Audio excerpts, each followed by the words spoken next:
تم پر لازم ہے کہ تم اپنے نفس کو بھوک کی چابک لگاؤ اور اس کو خواہش، عیاشی اور خود نمائی کی نفی کی چابک لگاؤ۔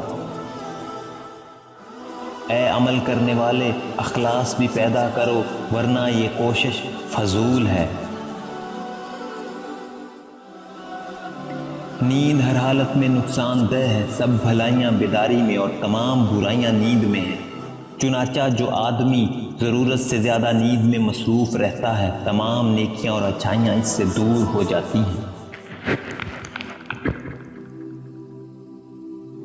جب سالک کا علم و یقین قوی ہو جاتا ہے تو اس کا سینہ کھل جاتا ہے اور اس وقت سے پہلے ہی خبر دے دی جاتی ہے کہ اس کا حصہ کتنا اور کب ملے گا۔ اگر دولت مند بننا چاہتے ہو تو اپنے دل سے دولت کی خواہش کو جلا ڈالو۔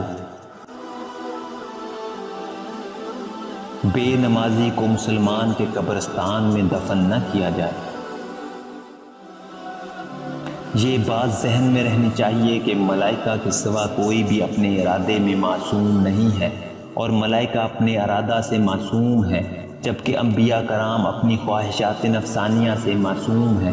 باقی تمام جن و انس تکالیف شریعہ کے مکلف ہیں، سوائے اس کے کہ اولیاء اللہ خواہش نفسی سے اور ابدال ارادہ سے محفوظ ہیں، لیکن وہ معصوم نہیں ہیں۔